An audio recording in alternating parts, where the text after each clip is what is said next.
And when I say key employees, those are people that have access to really important confidential information within the company. I think,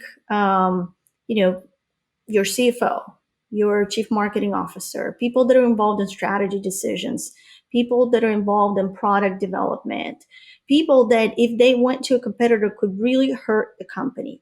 And I think that's the first question that the employer has to ask themselves and be honest with the answer, right? If this person leaves, assuming they're good at their job, will they hurt my business? And if the answer is yes, then it's probably worth exploring whether a non-compete agreement with that person will make sense and what the restraint should be in that non-compete.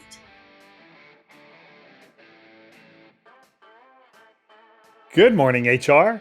I'm Mike Coffey, and this is the podcast where I talk to business leaders about bringing people together to create value for shareholders, customers, and the community. Please follow, rate, and review Good Morning HR on Apple Podcasts, Stitcher, Spotify, or wherever you get your podcast. You can also find us on Facebook, Instagram, YouTube, or at goodmorninghr.com.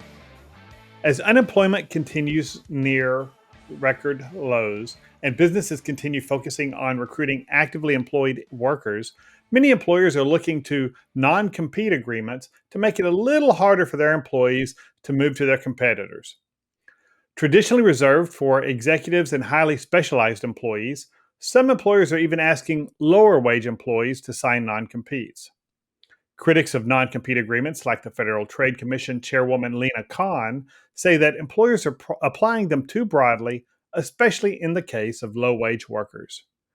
We covered this topic in the very first episode of Good Morning HR with my friend Jim Zeta, but as the issue seems to keep coming up, it seems appropriate to revisit it.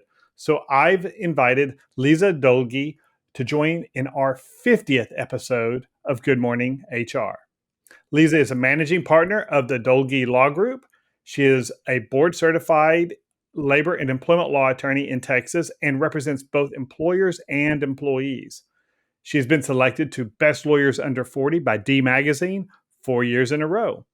Welcome to Good Morning HR, Leiza. Good morning, and thank you for having me.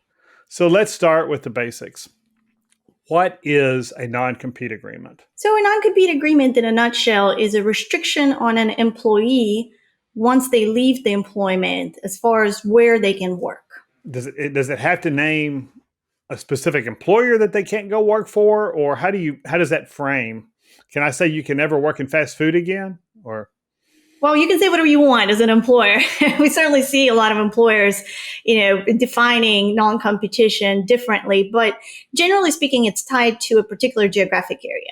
So normally we'll see, a non-compete restraint that's tied, for example, to a particular county or to an area where the company is doing business or to a particular radius. So an employer can say, my business is located at, 2100 Ross Avenue in Dallas, and you cannot work within 25-mile radius of that location. So that would be kind of a typical restriction that we would see. But we're in 2022 and everybody works remote. And how does that play in? So, I mean, is geography even relevant in a world where two engineers can work together from Texas and Nebraska and on the same project? Yeah, that's an interesting question that you were asking. I would have expected to see more agreements specifically addressing remote work since the pandemic has, begun in 2020. But I haven't seen a lot of companies rewrite their agreements to address remote work. So I think what a lot of companies are relying on is just the fact that you cannot compete in a certain geographic area, period, whether you are actually physically located in that area or if you're working, let's say in Colorado, but you're still doing business in that geographic area. So it still limits employees from doing work within a certain geographic territory. That's interesting. Is if you were to do a non-compete that didn't have a geographic limitation, is there a reason not to do that? Or is it just companies just haven't thought through the ramifications of remote work? I mean, you can certainly. I think a lot of companies have not thought it through. I mean, no one likes to go back and review their employment agreements and update them. It seems boring. It seems unnecessary. Most of the companies will coast by on the employment agreements they already have until an issue arises, and that requires them to rewrite the agreement. So I think a lot of companies have not been proactive about it. But most of the agreements, if they're drafted correctly, they will address remote work. So if the phrasing covers competition within a certain geographic area, it doesn't matter if you're competing from outside of that geographic area, sort of reaching into it, or if you are physically located within that area. If the agreement is drafted strongly enough, it would cover both scenarios. And so these are actually legally enforceable contracts, right? These agreements. So it's not just we prefer you not to do this. Correct. In the state of Texas, a non-compete agreement is enforceable if it meets certain requirements. And I think a lot of people have a misconception about it. There's definitely this urban myth that non-compete agreements are not enforceable, right? And people like to cite to California, which does not enforce them. But each state has their own rules. And in Texas, if the agreements, we actually have a statute that says that if agreement is written a certain way and meets certain requirements, that a non-compete agreement is enforceable. So what are those necessary elements for a non-compete to be enforceable? So first of all, it has to be quote unquote ancillary to another agreement, which means it has to be part of another agreement, basically, such as a confidentiality agreement or an employment agreement or a buy-sell agreement for a company. It has to be supported by consideration, which is a legal term for basically the company has to give an employee something in return for their promise not to compete. And then the third requirement is that the restrictions in the non-compete agreement must be reasonable. Now, the statute doesn't really define what reasonable is, and so that becomes the big fodder for litigation in a lot of cases, whether the geographic area is reasonable, whether the length of the non-compete agreement, whether it's 6 months or 5 years, whether that's reasonable. And then sometimes an employer and an employee will argue over whether the scope of the restricted activities is reasonable. So I'll give you an example. If a high-level executive is working for Burger King and they have a prohibition on working in fast food industry, but they leave and they go work for a vegetarian burger place, is that really a competitor? Can really Burger King say, I have a legitimate business interest in prohibiting you from working for a vegetarian fast food place? So that can become also, an issue in litigation. So the first thing you said there was it's got to be it's got to be ancillary to another agreement. But so is your standard employment agreement, employment for hire, you're gonna do this job for me, I'm gonna pay you this. We don't have a written agreement, but it's just your standard employment. We do new employee paperwork. You're a W-2 employee. Is that enough of a contract or agreement for it to be ancillary to, or do you have to have a written employment contract with someone? I mean, you don't have to have a written employment agreement with anyone in Texas, but I think it would be really, really foolish not to have a written agreement for a number of reasons. For specifically when it relates to non-compete agreements, what you want to have in writing is a promise that you're going to provide employee confidential information. And that's what's going to be consideration. In other words, you're saying, I'm, as an employer, going to share some of my confidential information with you. And in return, because that information is valuable, you will agree that when you leave my employment, you're not going to compete with me in a certain area for a certain period of time. And it really helps to have that in writing, because otherwise you're going to end up in a lawsuit and there's going to be an argument whether the employer actually provided confidential information, whether they wanted the employee to keep that information confidential, a number of other issues. So it wouldn't necessarily be the employment the regular employment agreement. It would be like a confidentiality agreement or something like that would be ancillary to that would be ancillary. Correct. That the non-compete would be ancillary to. Yeah. No, you're Okay. right. You're right.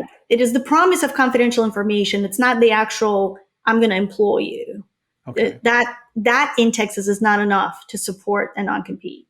So the Okay. only promise that the employer is making is, I am going to employ you at will, that's not sufficient for the employer to require non-compete restraints. So, like in the example you used for confidential information, um, how specialized does that confidential information have to be to qualify? So, I mean, what I pay, my executive team is confidential, maybe, to the extent that the NLRB will let me call it confidential. But let's just say that, it's something like that, or something, that doesn't really affect the outcome of our product or our service. Does it have to be tied to that, or can it just be stuff that we don't want out there in public?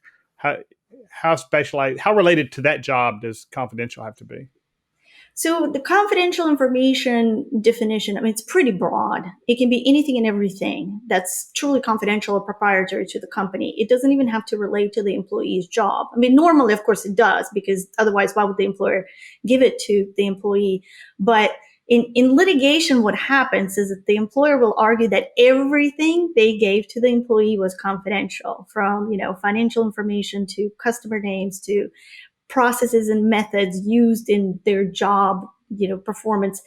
And the employee will usually argue nothing that was given to me is confidential.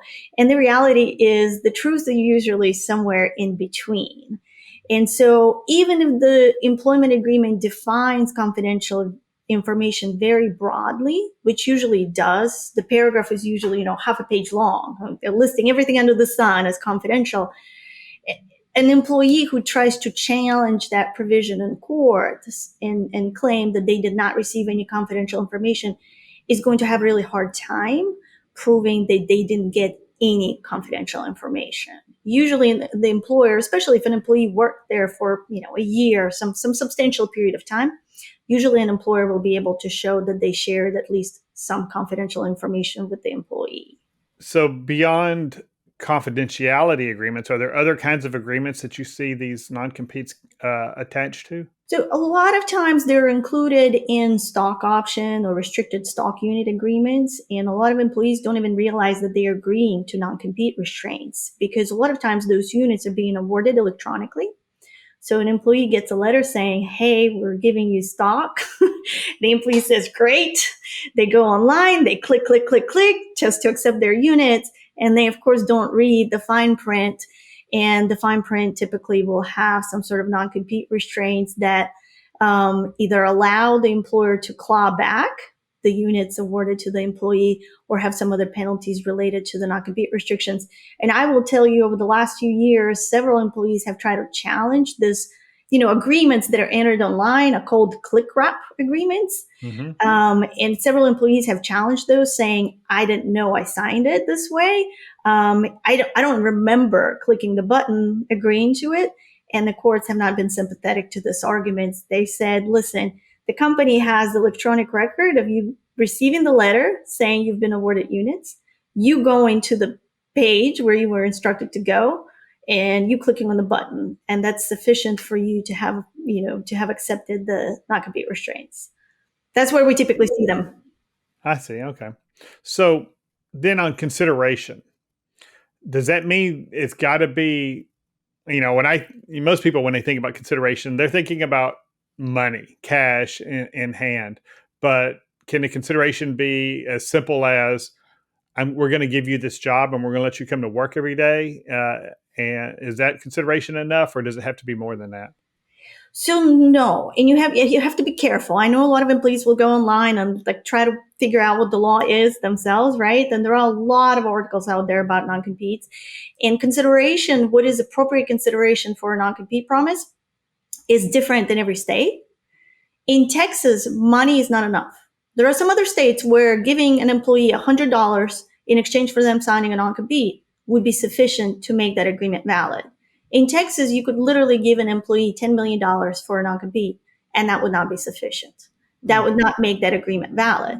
Instead, what the courts consider to be proper consideration in Texas is confidential information, goodwill of the company, specialized training. Those are kind of the three, large buckets of what the courts will look at. Did the employee receive specialized training from the employer in exchange for the promise not to compete? Did the employee receive confidential information? Did the employee receive the goodwill of the company? If those things are present, most likely the courts will find that there is sufficient consideration to support a non-compete agreement. What is the goodwill of the company? How do you demonstrate that? Because I mean, if this is a former employee, now they've got bad will. So what is goodwill? What does that really mean? Well, it's an interesting area of the law. I can tell you this on this issue because there are a lot of cases that talk about goodwill, but very few that actually have rendered decision on that particular issue. But goodwill is reputation of the company, right? So companies will argue, look, let's say General Electric, right, has a lot of goodwill. Everyone knows it's a good company, has been around for a long time, generally has really good reputation with customers, quality of products, customer service. That's the goodwill of the company. And so the company will say, we've shared that goodwill with you. You were able to perform your duties and grow in your career because you had access to our goodwill. And so in exchange for that, we want you not to compete with us. So you got to put that you worked for Imperative Information Group on your LinkedIn profile, and people think more highly of you because of that.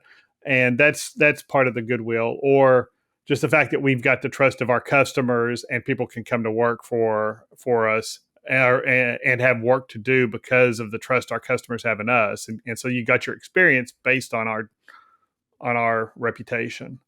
That's kind of what goodwill boils down to. Yes, correct. And I've definitely been in a case where a company that had some really major issues tried to argue that they had a lot of goodwill, and that became the key issue in the case. Is wait, Oh, hold on a second. Are you saying you have a good reputation? Well, let's take a look at this reputation and see if it's actually goodwill or bad will. oh, wow.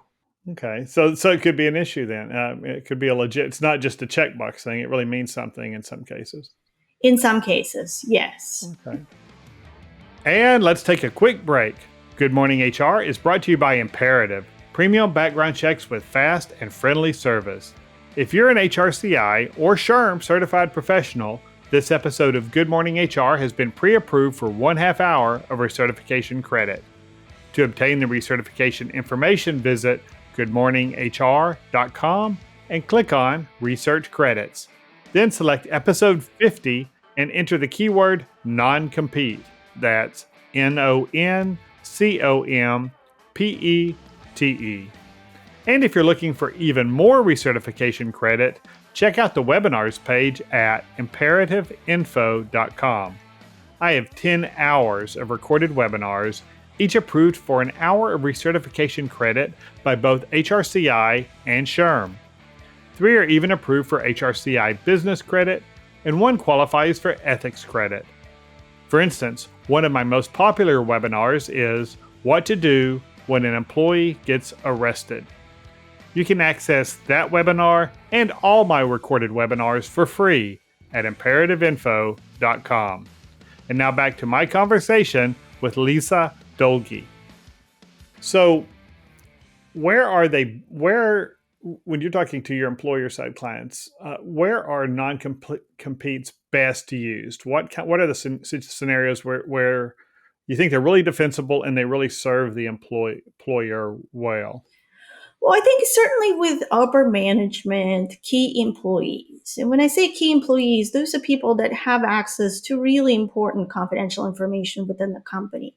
I think, your CFO, your chief marketing officer, people that are involved in strategy decisions, people that are involved in product development, people that if they went to a competitor could really hurt the company.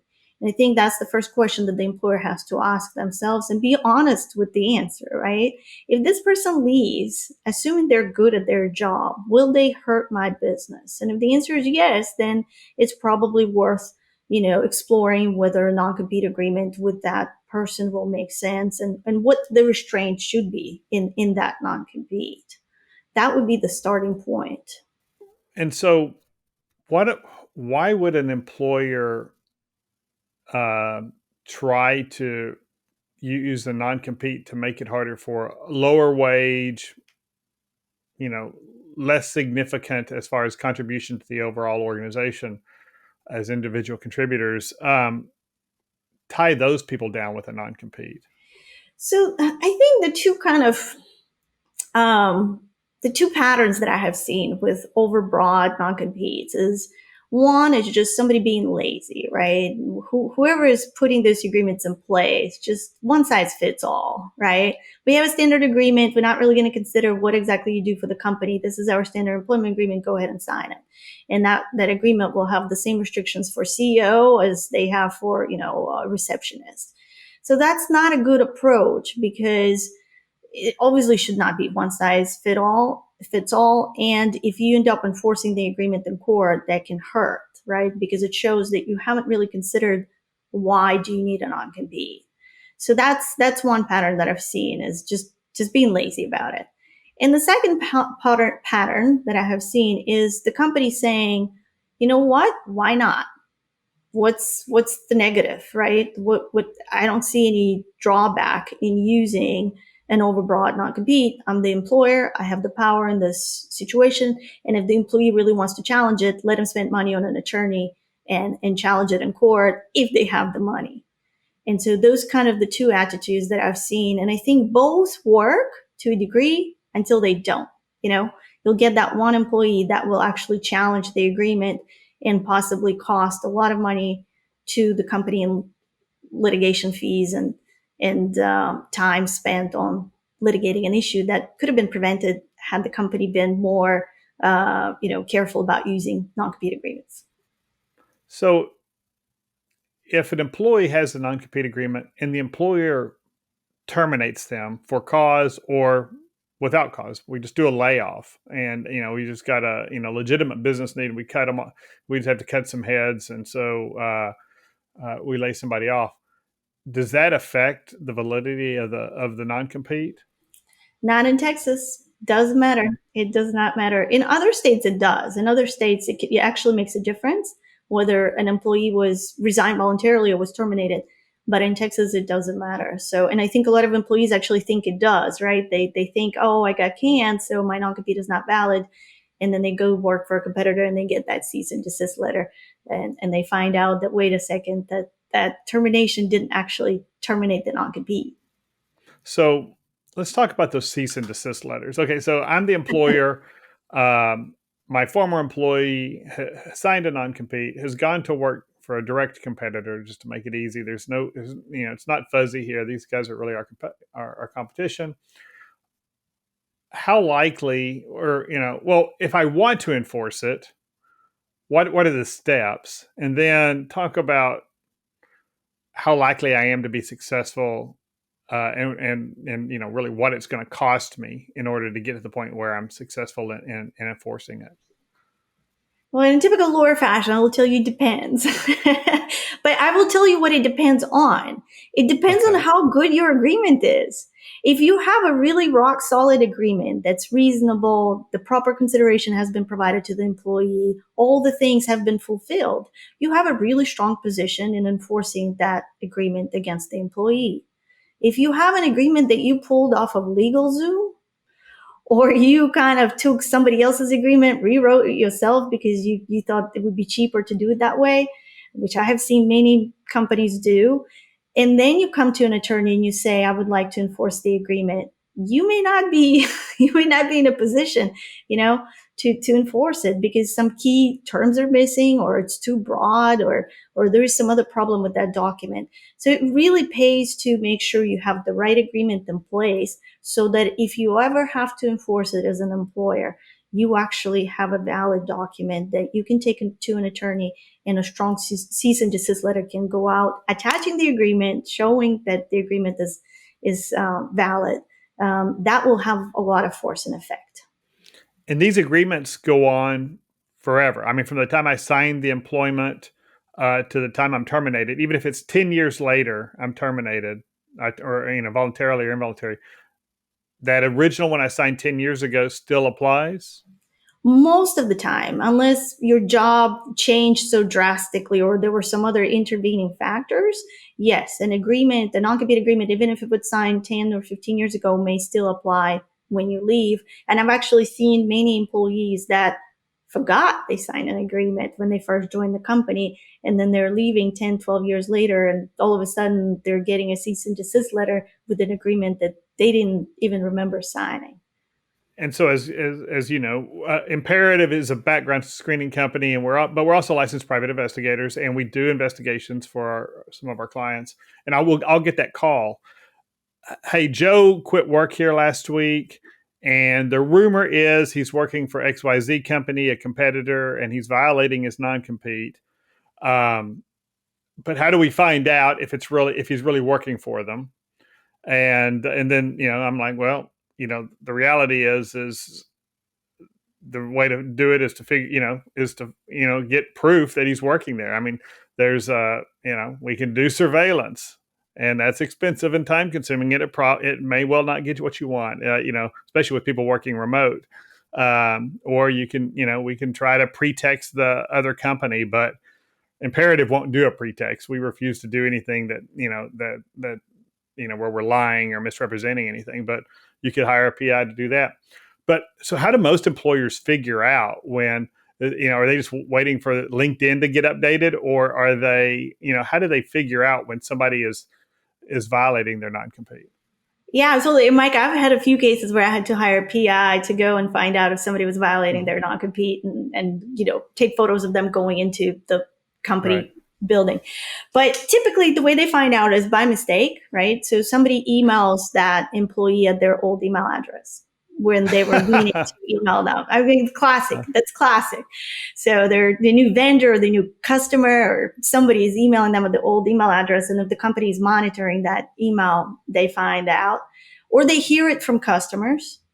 So if it's a specialized area, they find out from customers. The customers are telling them, "Hey, so and so showed up and was trying to sell me product, and they're working for another company." Those are the two classic ways. Or if it's a sales position, I mean, there's no way to keep that under wraps. Salespeople know what all of them are doing, and so it's or LinkedIn updates, or even press releases. Sometimes a company will do a press release, not knowing that the employee they just hired actually has a non-compete, and so the old employer, if they're monitoring it, they will find out. But typically, it's mistake, or customer will say, "I've been contacted by so and so, and they're now working for company X." Oh, gotcha. So I'm the employer, and I figured out that, hey, Joe has gone to work for some other company, and you mentioned the cease and desist. Is that typically the first step? And who do you send that cease and desist to? To that employee, or to that new employer, or who? Well, typically the letter will go out to both the employee saying, "FYI, you have a non-compete. Here it is. You can't work for that company." And it will go to their employer and telling them, "FYI, this person has a non-compete and you hired them, and they're in violation of their non-compete agreement." Generally speaking, I mean, but it depends on many factors what you would actually put in the letter. One of the things that you always look at is when you have an employee that left and went to work for a competitor, you kind of want to know, as the former employer, whether they took any confidential information. So that's another kind of investigation that you do prior to sending out the cease and desist letter, is you want to make sure, did they download anything? Did they email something to themselves? Did they upload it to their cloud account? Because that's really important. It's not just them going to a competitor, but it's possibly taking your confidential information and going to a competitor. Like customer list, vendor list, processes and procedures, things like that forms, things like that. Yes, yes. And a lot of employees, I mean, some will do it intentionally, of course, but some just don't realize that what they're taking is confidential, because they think, well, if I worked on it, right? If I created this PowerPoint, then it belongs to me. And that's not how the law works. So it's not always intentional, but it certainly doesn't make the former employer feel warm and fuzzy when they find out that some of their information walked out the door to a competitor. So you send that cease and desist letter, and the employee tells you to go pound sand. I'm not, I'm not going to respond. What happens then? Well, an employer can file a lawsuit at that point and seek an injunction. And so an injunction is a court order that tells the employee that they cannot violate their non-compete agreement. Okay. And so you ask for an injunction, and that means you've got an attorney now, and the employee is probably gonna have to go get an attorney, and so people are spending money, and the attorneys are all smiling. So then the what and then you go to court, and is this a jury trial type thing, or is this just a bench trial where the judge sits there and makes a decision? How does that work?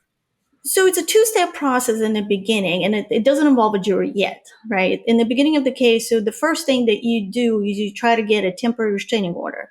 And it's similar to an injunction. It's just very short. It's only for 14 days. And basically the argument from the employer side is, look, I have an employee. They signed this agreement. They agreed not to compete. And I found out they are competing. Here's evidence of competition. And you attach those emails from customers, whatever evidence you have, right? The LinkedIn profile, whatever it is. And it's usually verified. So somebody on behalf of the employer says this is true and correct under oath. And you go to the judge, and depending on what county you are in Texas, you can get a hearing the day after you file a lawsuit. And you don't even have to give the other side more than the 2 hour notice in Dallas County, for example. So if I Wow. represent an employer, I can file a lawsuit, ask for a temporary restraining order, and have a hearing set within a few hours, and just tell the employee, here's your hearing, show up, bring an attorney if you have one.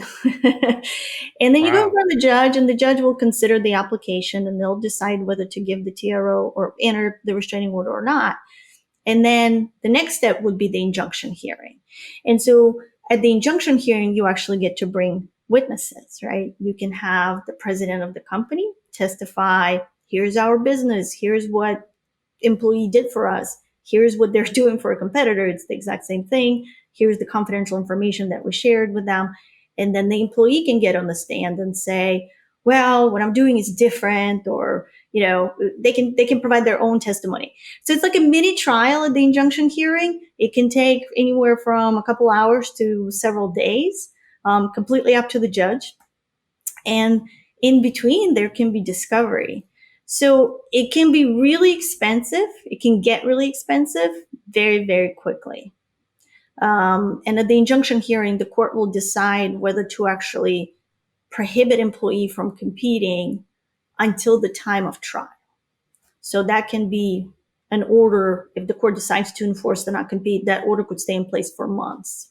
The non compete, does it apply if I get a completely different kind of job working for a competitor of the company? So let's say I'm an accountant, or let's say I'm the CFO, and I decide, God help us if I'm ever the CFO of any company, that do not buy that company's stock.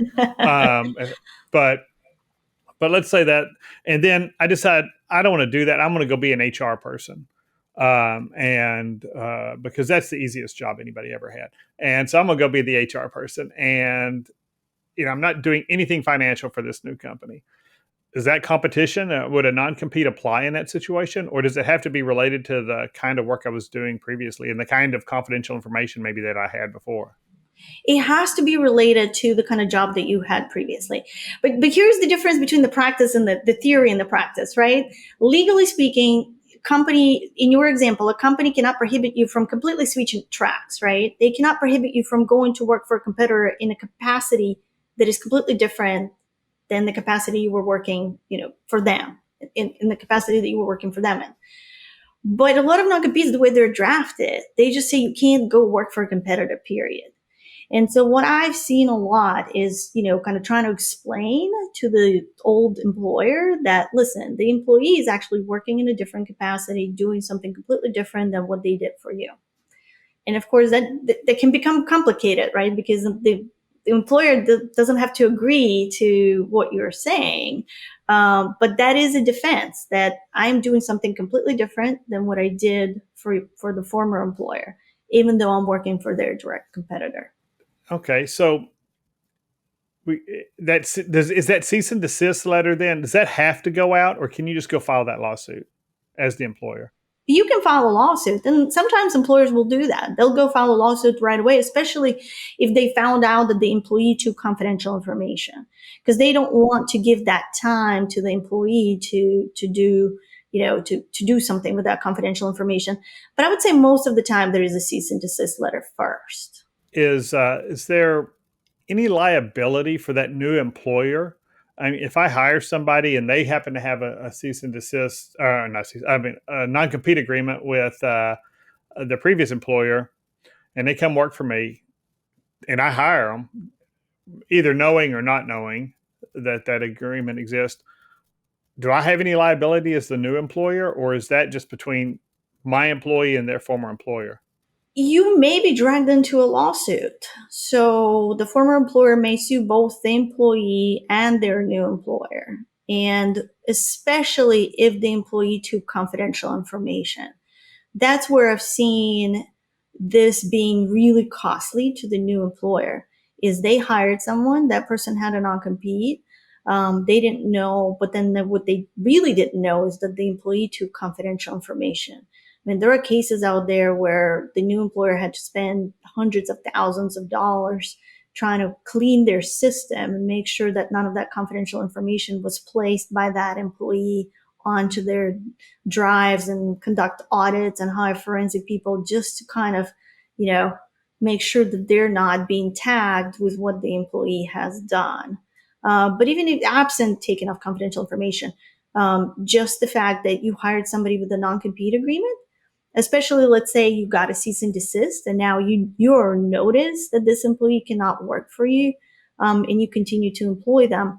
I think that does expose new employers sometimes to legal, potential legal liability, or at the very least being named an defendant and having to hire an attorney and defending against the lawsuit and, being involved in discovery and all that fun, quote unquote, stuff.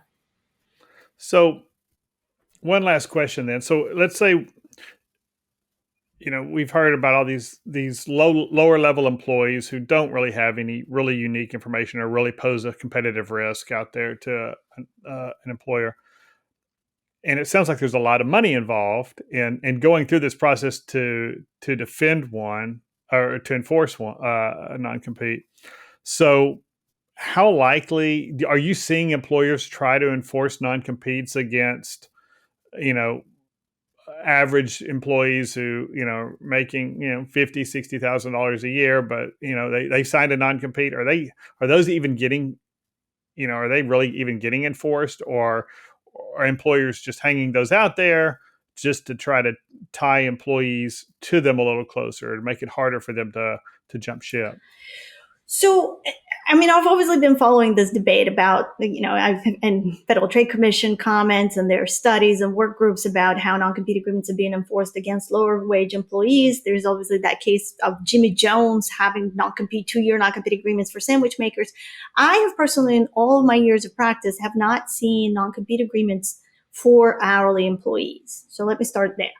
So then when you define who is like an average low wage employee, I would say what I've seen are agreements, non-compete agreements that are being enforced against employees that may not make as much money as you would expect, like for a high level, right, executive employee, but they have access to client base and they actually are not just violating the non-compete, they're poaching the clients, or the allegation is made that they're poaching clients.